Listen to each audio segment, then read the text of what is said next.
Hi, everybody. Welcome to the Music Publishing Podcast. I'm your host, Dennis Tabensky, and I'm here today with Kurt Knecht and Jennifer Rosenblatt of MusicSpoke. Hi, guys. Welcome to the show. Hi. Hello. Thanks for having us. Oh, I'm excited, really excited that you're here.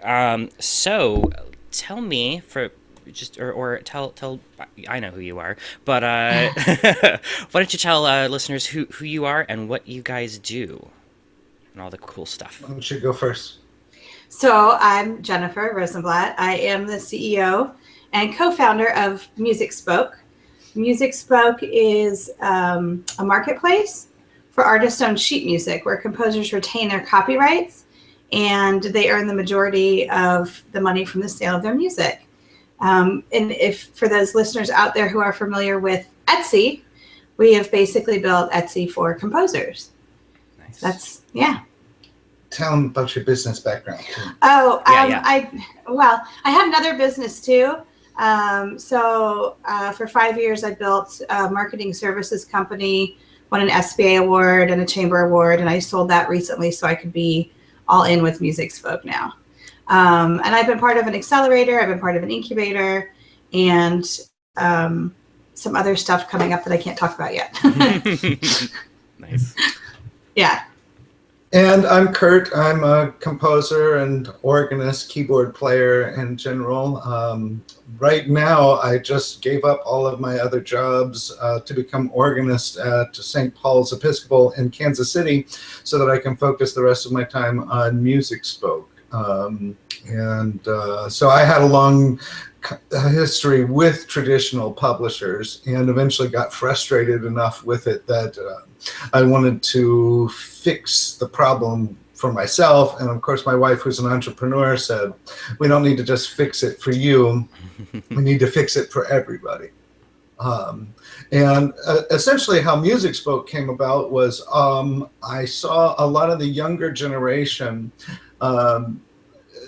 younger composers like Sidney Guillaume was the guy I knew first that did it, and I was watching younger guys come up like Jake Runestad, and they were all switching to self-publishing. And I thought, well, this is interesting. I want to go to self-publishing too. And even 10 or 15 years ago, I was on the phone with Stephen Paulus, and Stephen Paulus said, Kurt, don't give any of your music to the publishers. Just sell it off your website like I do.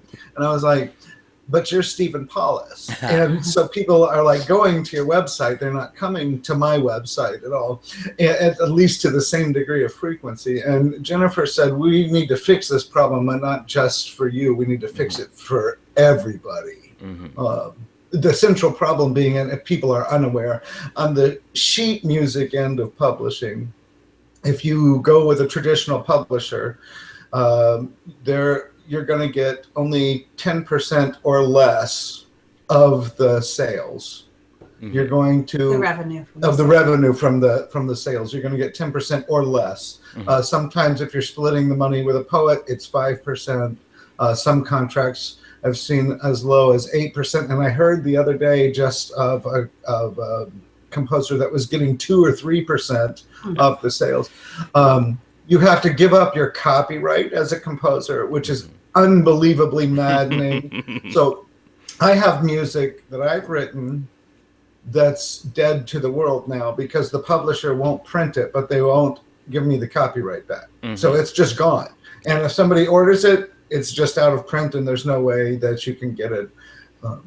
We've heard horror stories about people wanting to make an arrangement of their own piece and being told no.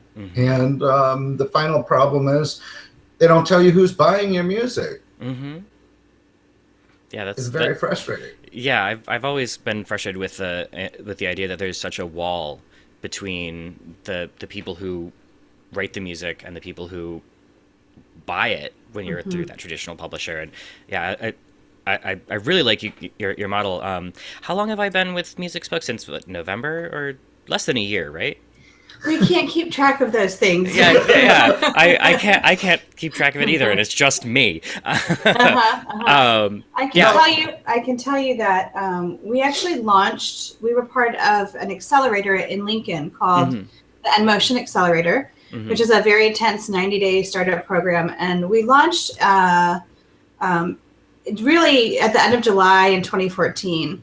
But when we got to demo day in September, we had 16 composers on board and 72 scores. And now we have grown to 87 composers and over 600 scores. That's great.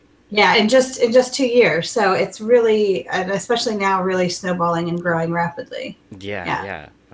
That's fantastic. And if you want to know the story of how it actually started when we were doing that, we didn't. I mean, Mike Scheibe had done an interview with Iowa ACDA, and the person interviewing him said, "Which composers are you promoting right now?" And he listed off about 20 composers. And I was on the list, and I didn't know most of the other people on the list because the composition world is just so big right now. Yeah. But I figured if Mike Scheibe was pushing them, they were good composers. So I just started calling these composers and getting in touch with them any way I could and saying, "Hey, we're trying this new thing. Do you want to come on board?" And one of those was Dale Trumbore.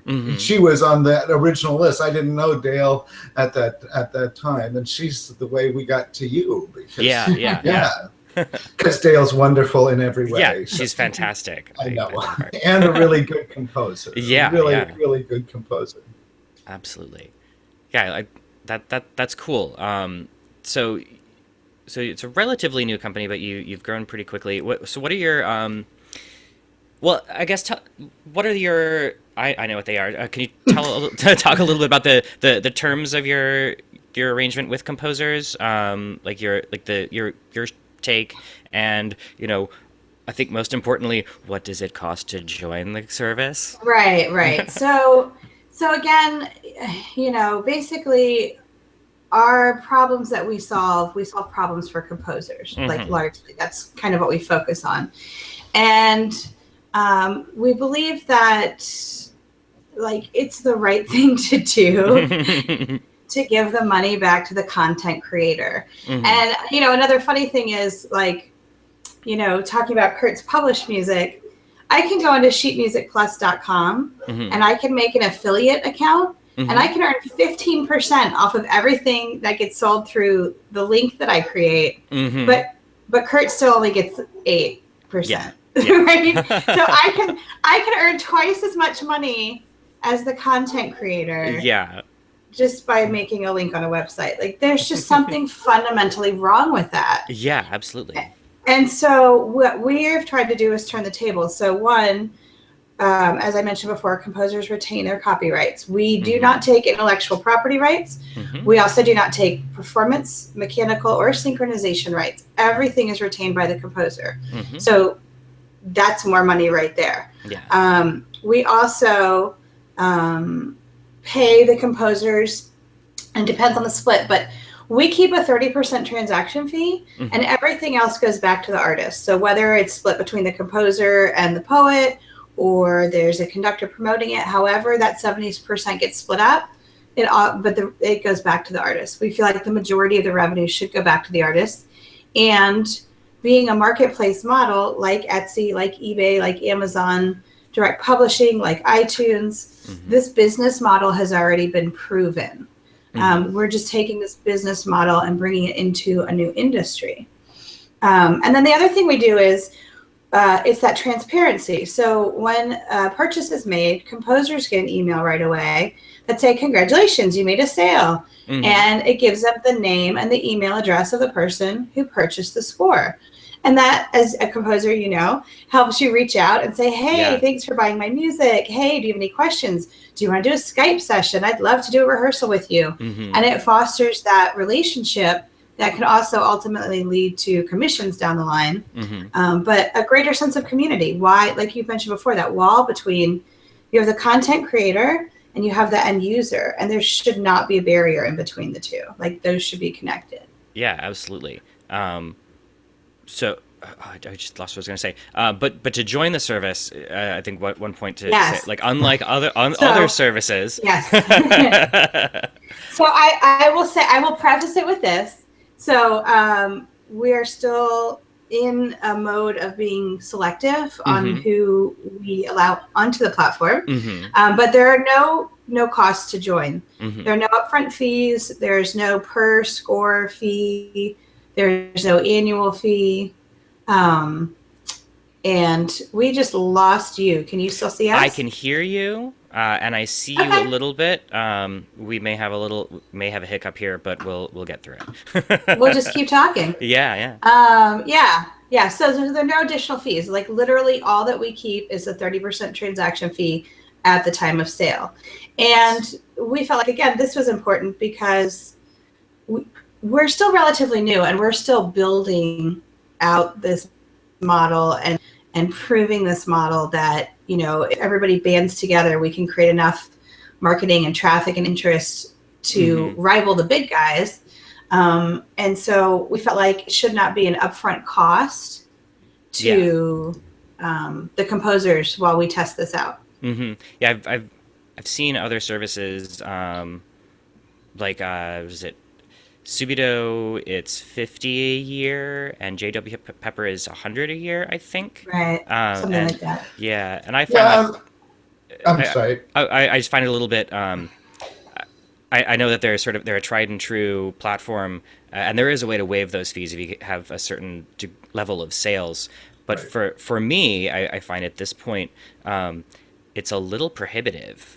It's like it on the one hand it's an investment in going into a new platform, but on the other hand it could just be a sunk cost that and they're never going to actually promote your music. That's the other thing about that it does not make sense at all for us to say if we're going to keep some money from a sale of content that you've created, that you should have to pay for that at all. It just doesn't. I mean, that's the same kind of bad deal composers have been getting for so long. And I think one of the other ways that we're different right now, especially then from JW Pepper and some of those things, is what Jennifer said. We're actually promoting this stuff through reading sessions at conferences and things like that. We are actively, I'll give you an example. One of our composers just 2 weeks ago at KCDA did an all MusicSpoke reading session for all of the choir directors in Kansas and passed out, we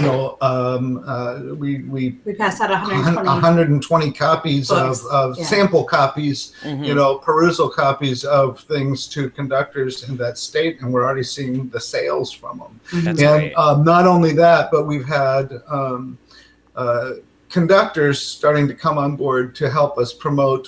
So like Charles Bruffy is a big one. Multiple Grammy award-winning conductor, but also people like Brandon Elliott, who just got the American Prize with the Choral Arts Initiative a couple of years ago, is coming on with a series to saying, I want to promote this music that either the composer just wants to come on board with us so that they can get a better deal, or in some cases, some of the music that they're doing will never be looked at by a traditional publisher, and there's no vehicle really out there to do that. Yeah, Dale and I talked a little bit about this curation that you guys are starting with Scores, and how really helpful that could be, especially in the choral world, to getting so much out there. I was at either ACDA or Chorus America a few years ago, and Reg Jones-Rezer was talking. It was the first time that I'd heard a composer talk about curation of scores like that. I thought, oh, that's really cool, and I'm glad that you guys are doing that. I think it's the real future of where everything is. This is a thing that I often said to my composition students when I was teaching. I mean, think about this. When Bach got the gig in Leipzig, that was one of the top gigs in Germany at the time. Leipzig at that time was a bustling town of about 20 to 30,000 people. And that was one of the biggest jobs in Germany at the time.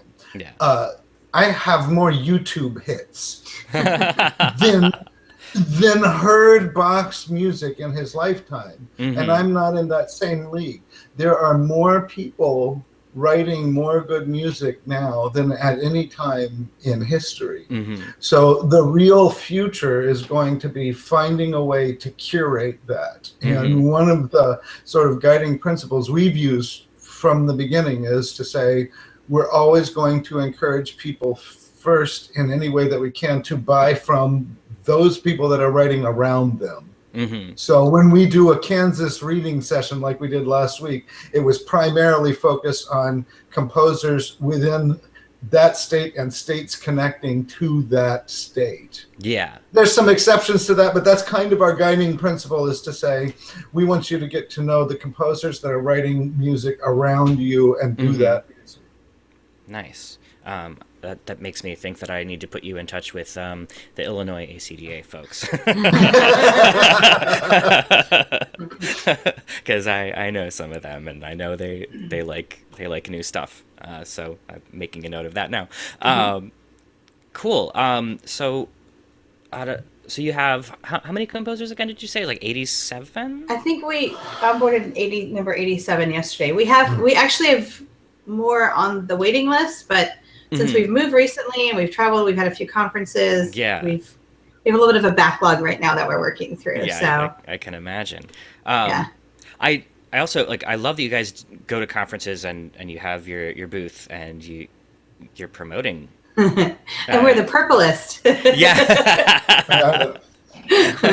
I think that's really fantastic. I have scores up on Sheet Music Plus in their SMP press thing, and I know they're never going to do it. They're never going to do that. And it's fun. We've been to a few now, and we're kind of getting the lay of the land. And I think National ACDA was big for us last year in Salt Lake City. Fortunately or unfortunately, I registered late, like 2 weeks past the deadline. And so they had to put up more booths because I wasn't the only one. And as it turned out, we got the second booth from the door, which was amazing. Yeah, that's pretty good. And so, when we went to National ACDA in 2015, we weren't quite a year old, but we had been blogging consistently. And that was really when we started getting people coming up saying, MusicSpoke, I've heard of you. I read your blog. Oh, I didn't know you were in real life. And so that was like super cool. And then we went to Chorus America for the first time this past summer, and like everybody had heard of us. And so in just 2 years, everybody's like, MusicSpoke. Wow, it's so nice to meet you. That's great. So that's really cool. Yeah, it's really cool to see.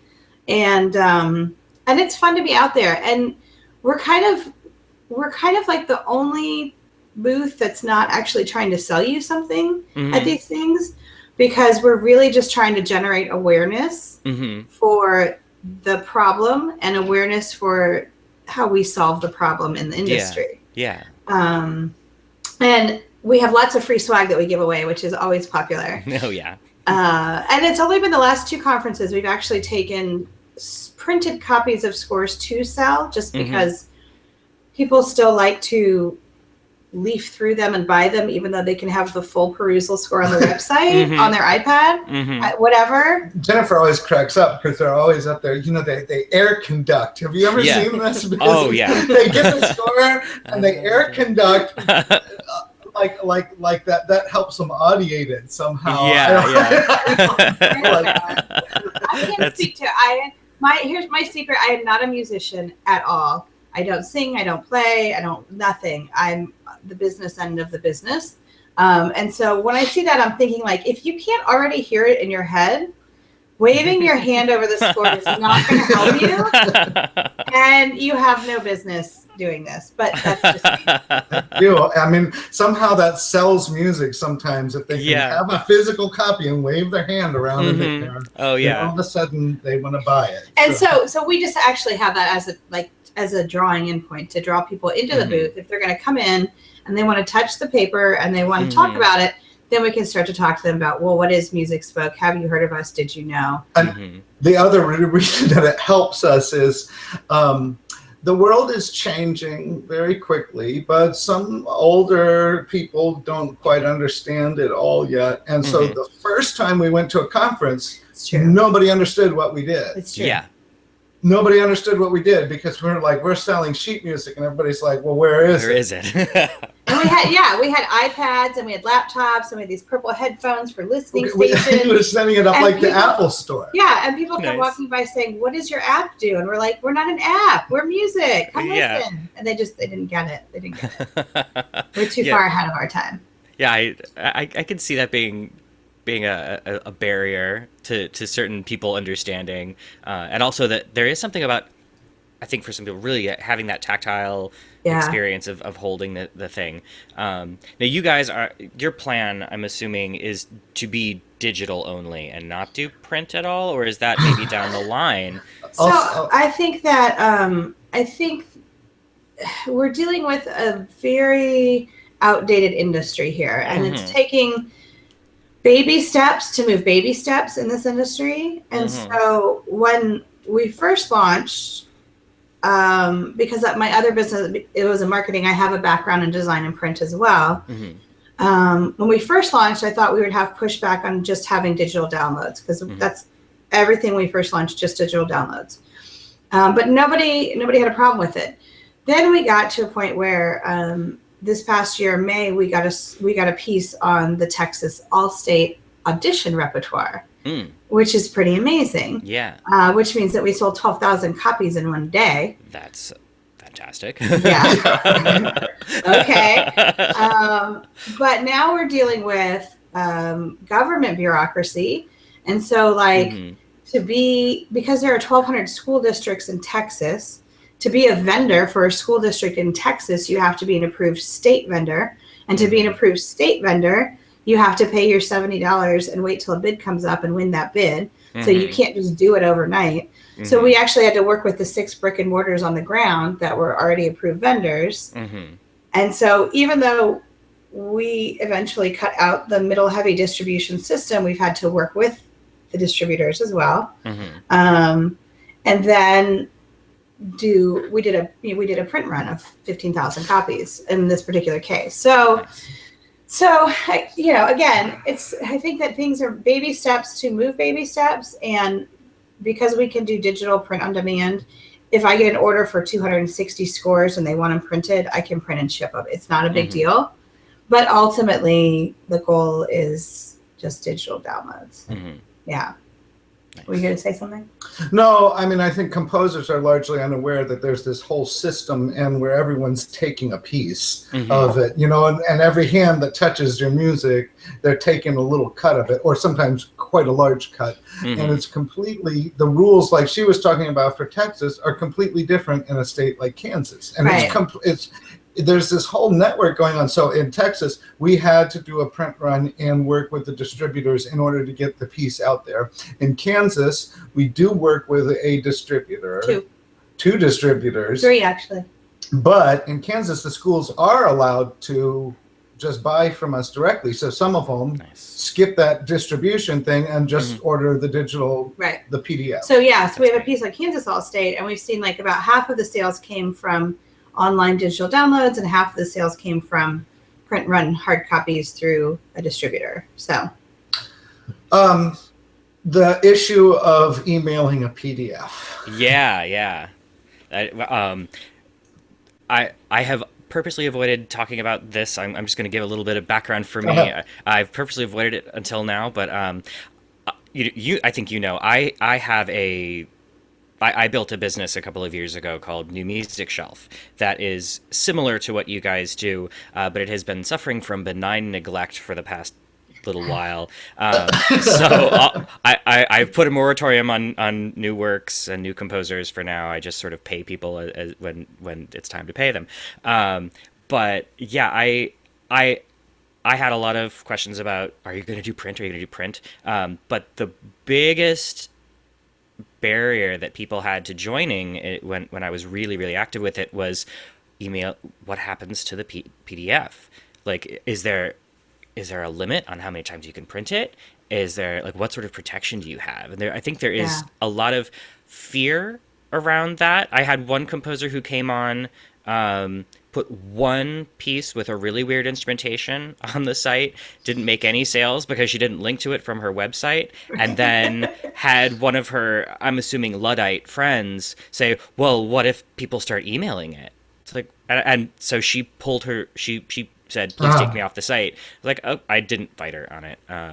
But I also thought, you have some published scores at the New York Public Library, and yeah, what happens if people photocopy that? Like, I could go to the public library and make 50,000 photocopies of that, and then just paper the Upper West Side with it. And what then? You know. But yeah, this is a big concern. And so what's your answer and what's your philosophy? I know my answer, my philosophy for. Well, I can tell you from our end, when we were putting together this platform, we looked at things like digital rights management. We looked at things like apps for that. And we decided that the least amount of friction to get people to use it, the end users, the conductors, the music educators, those are the people paying for the music. Yeah. So we need to give them the least friction possible in order for them to adopt this site. So we decided not to go with digital rights management. We decided not to go with you can only read it in an app. And exactly right. I can walk into a music store and I can buy a piece of sheet music and I can go photocopy it. It's still illegal, but I can do it. Yeah. No different than a PDF. When we first launched, we were password protecting the PDFs with the purchaser's email address. And this was okay, except that the encryption, depending on the system that, the operating system that the end user had, sometimes the encryption would give them problems. And then one day we had a teacher who called because she had to open the PDF on her school's copy machine, and her email address was longer than the password field, and she couldn't, right? And at that point, it's like, okay, no, we're taking this off. So we actually took off the password protection because, again, it's just one more thing that's frustrating for the end user. And at the time of purchase, the PDFs do get stamped with a licensing agreement. So you purchase 40 copies, your PDF that you download says 40 copies licensed to on this date. So it makes a singular instance of the purchase, and it references the licensing agreement on our website. And the truth is that if people want to steal something, they're going to steal it. Absolutely. And because of the transparency, you can tell them. But because we have this transparency, the composer knows who's buying his or her score. So you can see. So this is an example that we use. Now, the people that are going to steal have always stolen and still will. Yeah. They would go out and buy don't an octavo. And people would go out and buy one octavo and make copies of it. Now, the difference with this system, since you get an email and you know who's buying it, we'll give an example without names. In the old days, like say somebody bought one of my scores from Walton, I don't have any record of who that is that bought it. But we did have a composer a year or two ago go to a conference, hear a choir singing that composer's music, and went back through their email and said, oh, look, that group only bought one copy. How do they have 80 copies that they're singing it with? And now we actually know. In the old days, you had no way of policing that through a traditional publisher. And this way, she actually knew it was. So Jennifer could go after that and send them a bill, an invoice, and say, thank you for the 80 copies that you made. So in some ways, it's better now that we have this access to even knowing who it was. I was going to say one more thing about this, but I can't remember right now. It'll come back to me in a minute. So what are your thoughts on that? My thoughts are very, very similar. If there are people who if they don't want to pay for something, they're going to figure out how to not pay for it, or they're just not going to buy it. And some writers that I follow, I kind of like their philosophy that a composer or an author or an artist has, if they have to choose between piracy and obscurity. What's the bigger danger to your career? A few lost dollars, or maybe this person who didn't pay for it. Now, not to condone it, but maybe this person, gets it out in front of some people or passes it along, and then the next person does buy it, and they're more, they're like, that can happen, and it's not doesn't make it right. But with the question of piracy versus obscurity, I'll Right. choose piracy every day. And also Right. the people that that I've worked with throughout the years, they have been scrupulously honest. I mean, Yeah. they're so they know that they want to pay, they need the composers to get paid. They know that that's important, and they do it. Um, Well, and some of it is like, so I would say I call it self-policing or creating awareness around copyright issues Mm-hmm. in the music department, right? I mean, Yeah. this is a big issue with me right now because I'm finding that people are, there's a big component of this education wise. And I'll give you just two examples. I'm a keyboard player, so I do lots of keyboard gigs. This year, one of my gigs, just a few month or two ago, I played for the International Thespians Festival. And all of these kids from all over the country and the world come to do workshops on whatever thespians do. And I play for that. Now, they were doing their audition stuff where I'm going in and playing, and I played, I don't know, 20 or 30 of these. Every single one, except for I think I had one exception of the 20 or 30 kids that I played for in 2 days, had illegally photocopied music. And I sort of made a bit of a stink about it. And it was kind of funny because I got retweeted by Jason Robert Brown because he was one of the ones that was getting stolen from. Oh, nice. And, eventually I got to talk with the head of the International Thespians Festival, and she said, well, I've always been taught from when I was young that if you buy a piece of music, you're just allowed to make photocopies of it and for your accompanist for the audition. And I said, no, and you're actually opening your organization up to possible lawsuits. I mean, the big one was the Diocese of Chicago a couple of years ago, and that's still ongoing with some stuff. But, they originally got awarded to the tune of 7 figures for photocopying music. That's not even finished yet, so we don't know what's happening with that. But you are opening your organization up to vulnerabilities. And in the university system, I caused a bit of a stink last year because I refused to play for anybody that was using photocopied music. And I found that the vocal department is probably the worst at it.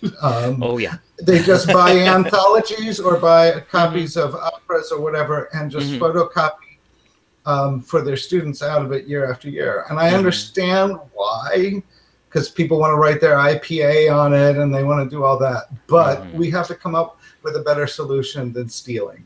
right. Yeah. There has to be some other thing than stealing. Well, not only that, but you're teaching your students. Right. You're teaching your students that it doesn't matter, that it's okay, that the composer isn't valuable in this, right? Yeah. And so that's like a systemic thing that needs to be changed in all the music departments across the country. Yeah. I think what makes it a little easier to feel okay about it is typically, I mean, I was a voice major in undergrad, and I totally sung off of photocopies the whole time. It's the culture. Yeah, it is absolutely the culture. And I think it felt okay. It didn't bother me because so many of the composers that you're singing their stuff, they're long dead. So you're not hurting the composer, and you don't even think about the publisher as being, needing to be paid for that. And then suddenly when you're working with living composers, you've already got it in your head that it's okay. It's whatever. Right. This is how we operate, and it's not okay. And I understand. I mean, it's funny because most of that stuff, it's not even an issue as much now, except for more awareness, because most of the historic repertoire is available through IMSLP or something like that, where you can go get it legally and make your copies of it. Yeah. It's that what you're talking about, exactly right. The contemporary culture, and what I see is, like, let's say somebody wants to do who's a good contemporary composer that they like to do a lot? Jake Hagee. Let's say he's very popular to get done in the music department, but they'll buy the Jake Hagee ensemble and just copy, anthology, and then just copy out of it year after year for their students. And say, I've heard it said more than once to me, well, it's okay because the composer got paid, because I bought the original, Yeah, no, even though you've been copying out of it for year after yeah. year after year. So. Right. And I think too, overall, I think, again, back to sort of the business problem, we've seen subscription services, right, for recorded music, for movies, for audiobooks, with that sort of all you can eat for one monthly fee. And I personally think that eventually the industry will go there as well. I think that, and I think there's already a few people out there trying to do that model. But I think that that's going to be longer steps to change to that model. Yeah, and I'm not for me, I'm not sure that I dig that. Yeah. Just because we've seen how little the payout is for have you seen this thing? Like, have you seen? I got on my ASCAP last year. I got paid a penny for some sort of synchronization, I know, like a YouTube play or something. Yeah, little lines with 1 penny. Yeah, I just got a thing from CD Baby for my album. The entire album was streamed twice. Oh. I got 4 cents. 4 cents. and I was gonna get really mad about it, and then I realized it's iTunes Match, so this person already owns the album. I'm getting pennies for when they play it via iTunes Match. It's a weird thing, and I don't really understand why I'm being paid if they already own it, but I'm not gonna say no to 4 cents. Right. Every 4 cents counts. Yeah, it adds up. Eventually, I can, buy a coffee. Right. But yeah, some of those, I think that's why the sheet music publishing industry will take a while to get to that model, because I think we need to wait and see what plays out in the recorded music industry, because there are still lots of battles going on over royalties there. And I think that you're changing the mindset of composers who are used to getting paid a per copy fee. And you're also changing the mindset of the music teachers and conductors who are, used to saying, well, I have this budget per year, so how many pieces can I do? So there are a lot of moving things that have to change in order to, I would say, like 10 years, right? Like, it's not going to be tomorrow, but sometime between now and 10 years from now, it's what everything is going to go to, is just this sort of unlimited. And ultimately, I think composers actually have a chance to make more money in that business model, different than the recorded music industry, because they're dealing with the record labels and things like that still. But we have some composers on our site who have never sold anything off of our site, which actually makes me very sad, and it's my goal in life to at least sell everything one time. But we'll get there. But imagine if you had a percentage of this big pot, whether you sold something or not. I don't know. We'll see. It's not going to happen tomorrow, so I'm still working on that problem. Yeah, I've only made 2 sales on MusicSpoke so far. One copy of each of 2 choral pieces, and it was funny. Like, I got the email saying, "Oh, this person bought the 1 copy of each of these scores," and I was like, really? Like, 1, and it was going back to the piracy issue. I thought, but then I noticed about. I didn't think about it too much because I had enough on my plate. But a few weeks later, they went on Sheet Music Plus and bought the rest of their copies there. Really? Because I have everything set across my site, your site, and Sheet Music Plus. Everything is set at the same price, but SMP they apply an automatic discount, so it's like $1.83 rather than $2 per copy. So she went over there and she bought the rest of them. I'm like, interesting. Okay, that's a little. I mean, I get that you're saving a few pennies, but that is interesting. So usually, when we have those single copy purchases, because we get the same email notification that you do, and we get it on our phones and our iPads and our computers, we're always like, oh my gosh, look, another sale.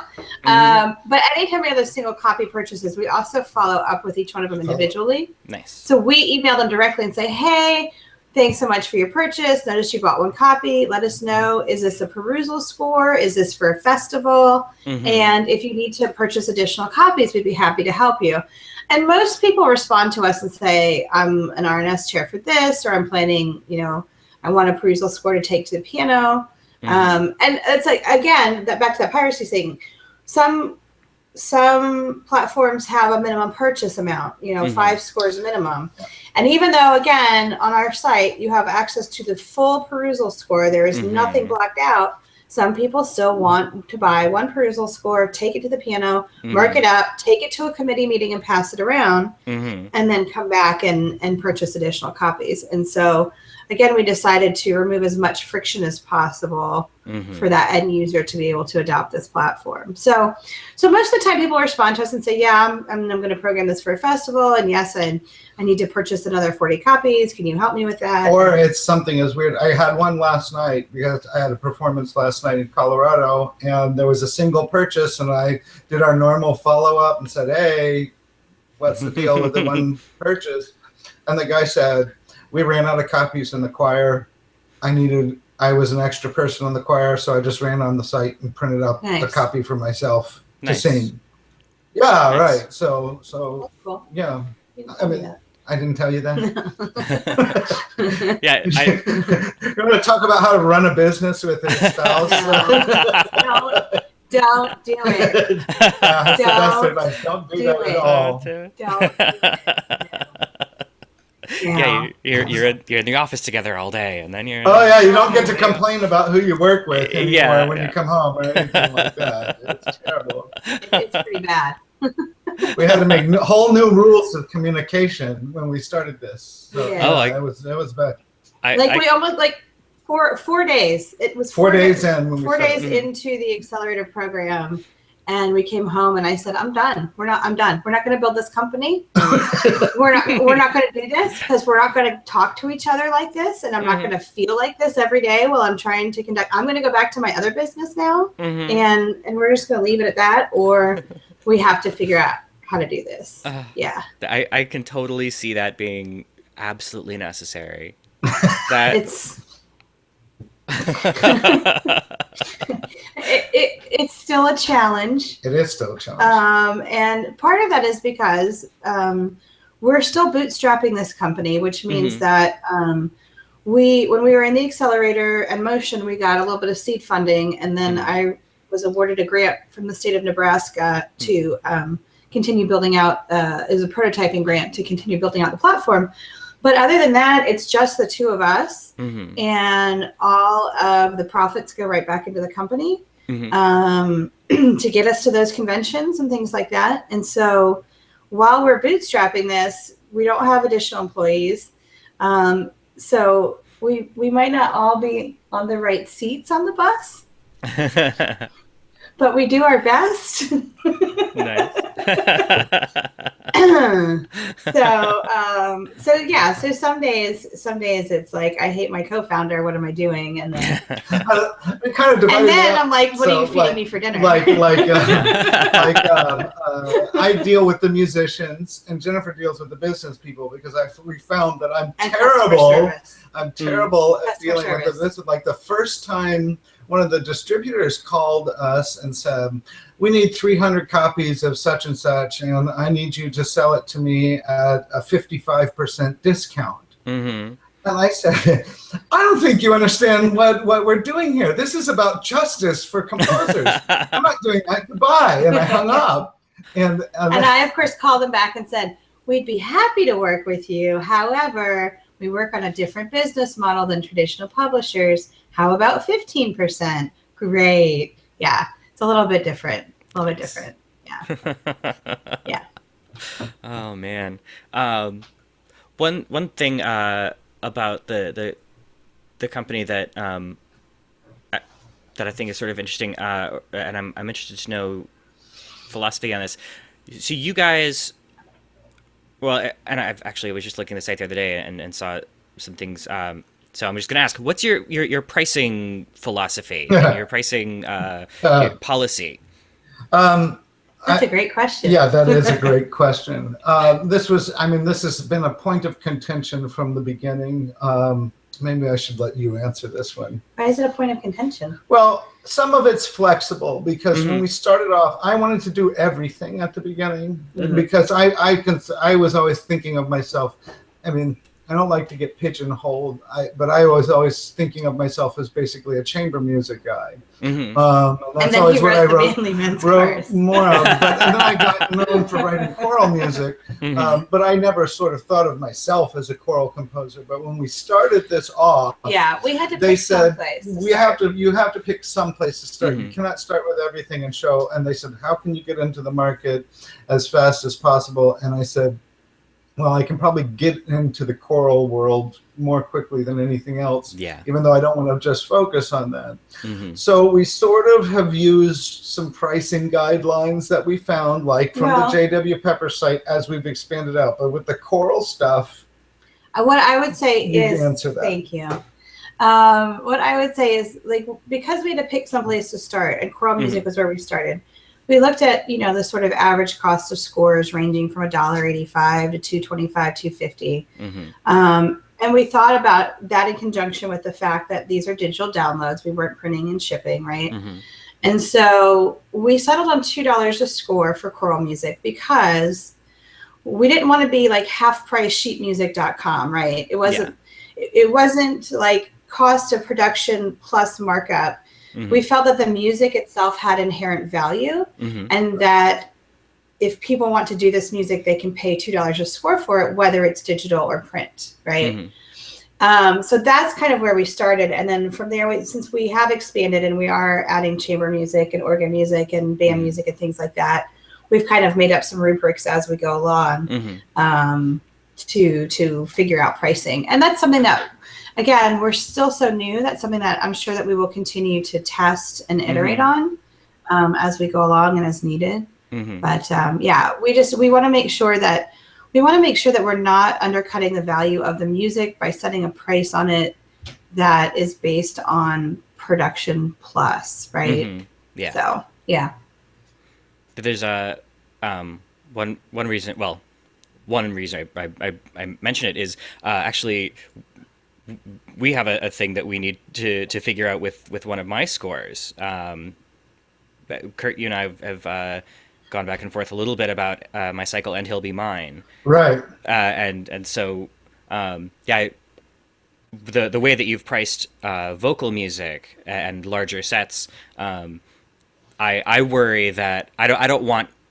Because you place it high enough, the price high enough, I don't want you to be like head and shoulders above everyone else in terms of the price, so that no one will go there. Right. So no, and on stuff like that, what we're doing basically is negotiating everything out with individual composers. So if they have some compelling reason to say, I wanted to charge this, then we just let them do that. Well, and again, except for the choral music, we've just stuck with the $2 because we need. When you're dealing with so many moving pieces and you're having to show your financials to different people, it's easy to have at least a pen in one thing so that you can do calculations. Oh, I think the choral music $2. I think that's really perfect. I really like. And the beauty of like being an all digital platform is. So let's say it's a more complicated score and we price it at $45 and nobody buys it. Guess what? Let's go price it at $35. We can change it, right? Yeah. And we can run these little tests to see what works better and then stick with that. Versus if we were doing a print run of like 5,000 copies and we printed, an ISBN number and a price on the book, we can't do much testing and iterating on that, but we can in the digital world, which is nice. Yeah, it's interesting. I've got some more stuff that I need to send you guys. The podcast is taking up a lot of my brain space, a lot of my time right now. But yeah, I've got some new choral stuff and some new vocal stuff to send your way. Cool. Another thing I like about what you guys are doing, you have a dedicated Facebook page, a private Facebook group, I should say, for the composers, and I think that is. I really like that it fosters a sense of community, and I do feel a sense of that in the group. It's funny because all of the composers I talk to, they all say the same thing. The best part about MusicSpoke is the community, because it's everything from people asking each other all the sorts of professional questions. Because, you know, as a composer, you don't want to be like, I don't know this, you don't want to be like that. But with this, and on the inside, there's a group of people that are asking questions from as weird as, oh, I got a commission and I have to include a kazoo in it. How do you notate for kazoo? to some more detailed orchestration questions, to professional questions, to legal kinds of questions. Pricing, and it's a place where you can go. It's kind of like what you're doing with your podcast. It's just a little bit more intimate group where people can do that. And not only that, but help to promote each other's music. That's a big thing. Yeah, and I like that there's a wall around it. Because it's a private thing. I think there's a bit more opportunity to be vulnerable with people, and also you're not going to get the random weirdos that hang out on Facebook just giving their 2 cents. Thanks for that. Thanks for writing 12 comments on this, all of which are insane. Right. And posting it in 7 different groups. Oh yeah. At the same time. Yeah. No, it is nice. I mean, that intimacy, to foster that sense of community and relationships. And we have seen, just from the composer groups, the composers that we have, people buying each other's works, people promoting each other's works, composers sending us other composers, right? And that's amazing. I feel like we have some super fans out there, and that kind of feels good. Yeah. To know that what we're doing is working, I got to send my first $10,000 commission check last month, and that was pretty cool. That's great. I get really excited when I see how much money we've put back into composers' pockets. Paying composers. Yeah. What a concept. Yeah. Right? Yeah. Who'd have thought? Yeah. So it is. Having that group has been really special, and everybody's supportive and welcomes each other, and then they all get to meet each other in real life, like in Philadelphia. Yeah. That's fun too. Yeah. Nice. So hopefully you'll come to National ACDA in Minnesota. I'm really thinking about it. Yes. It just came on my radar 2 weeks ago. I'm like, okay, I can get there for this much. I can stay with that person for free. This is how much it's gonna cost me. I'm into it. Yeah, I'm working. We're still working out the final plans, but I'm working on just an epic strategy for an amazing conference. So it will be worth it. Yeah. Yeah. Nice. Is there yard work going on? There is, in fact. Sorry about that. No, it's fine. It's just. Yeah. Apparently, they just came to trim the trees. Awesome. Yeah. I've had sirens and everything going by here. I'm amazed. By the way, we just got a new kitten last week, and this is his first day running free. So I'm amazed he hasn't been in my lap constantly. Nice. We locked our dogs out of the room, so otherwise they would have been in here probably barking the whole time. Nice. Yeah, I considered locking, because we have 2 now. I considered locking them each in a different room, but then they get lonely and sad and they meow really loudly, and it would have been, and it's incessant, and it's like, why is someone torturing a cat off screen? As you do. This is the traditional pet feature segment of publishing podcasts. Yeah. Exactly. It has become a thing. It seems like,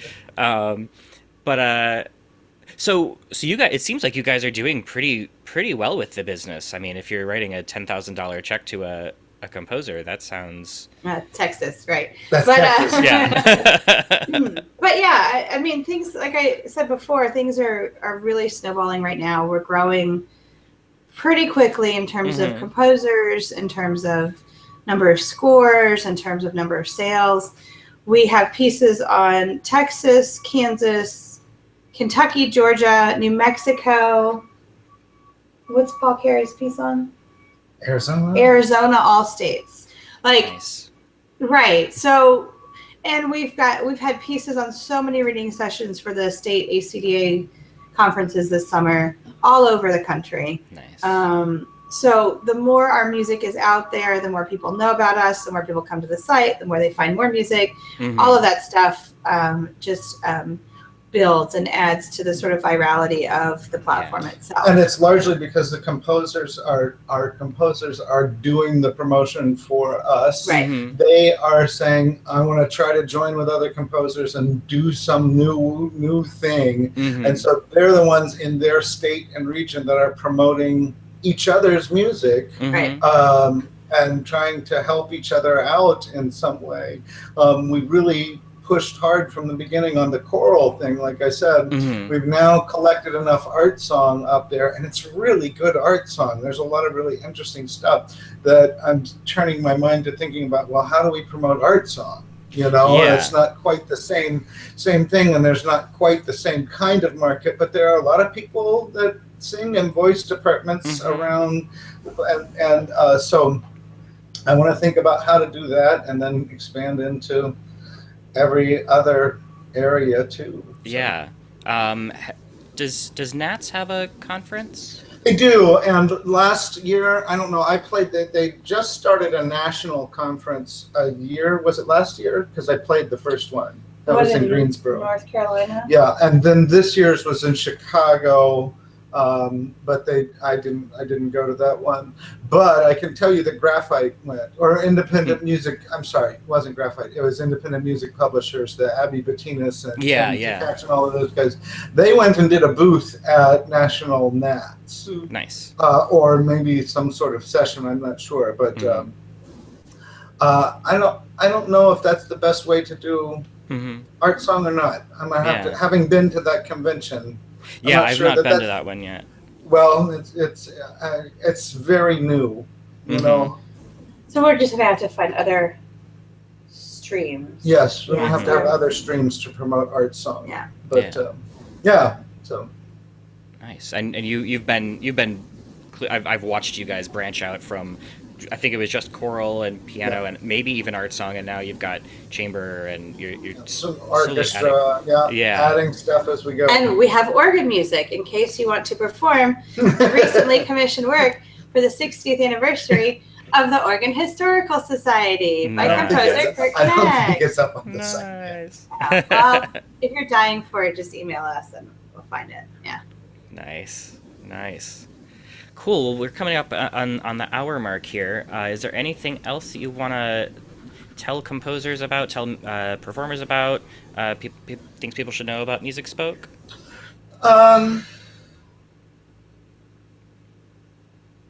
No, if a composer's interested in MusicSpoke, and here are my thoughts on this.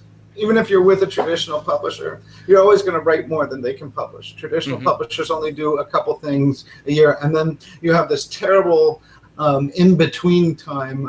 I was just talking to a Hal Leonard guy a couple weeks ago at Chorus America, and he took over the Boozy and Hawks catalog when Hal Leonard got that. When he took over that catalog, he found contracts for publication that had been signed, and nothing had progressed for 10 years. So Boozy took the copyright, and that music was just dead for 10 years, and it had never been printed, and nobody could use it. Oh, God.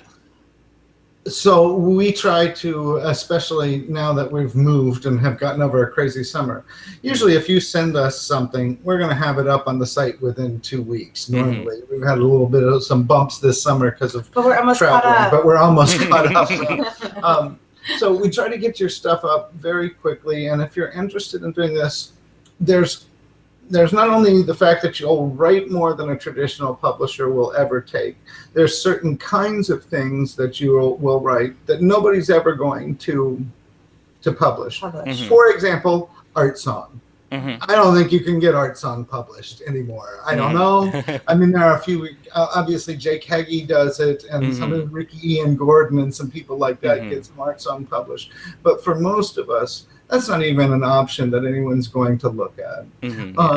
Shouldn't it be somewhere instead of sitting on your shelf?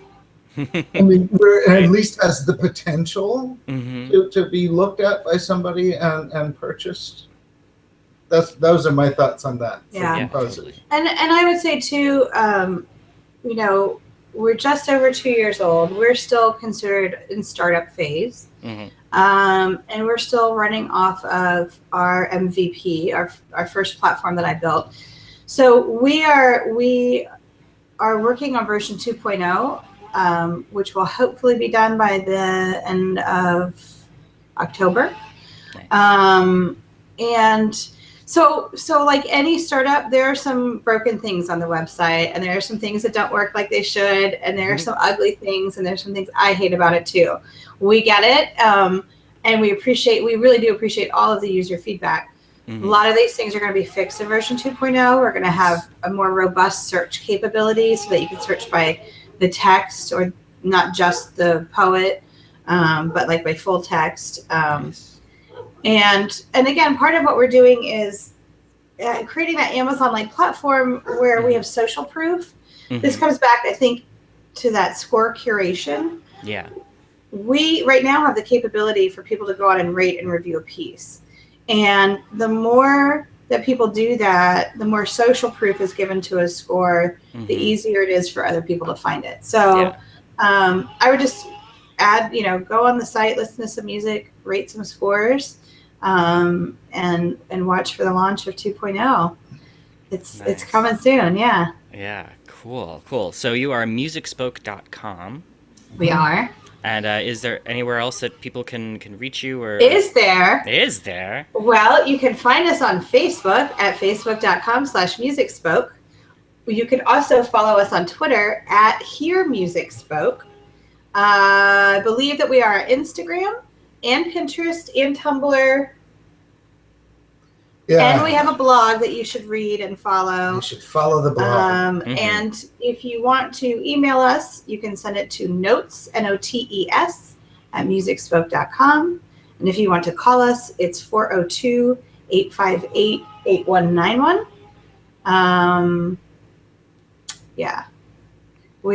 Google Chat is great. Facebook Chat is great. What other apps do we have? You can find us. Yeah. You're pretty findable. Just ask somebody on a street corner and they'll know. Yeah. Exactly. Well, thank you guys so much for being on the show. Thank you, Dennis. Thanks so much for having us. Great. Stick around for a second, and we'll go back to the green room. But everybody listening, you can find show notes on musicpublishingpodcast.com. I think this is going to be episode number 11. I think this is going to go on the audio feed on August 2nd. So we'll cross-promote it on the blog and everything. Yeah. Awesome. So stick around, and thanks everybody for watching and or listening.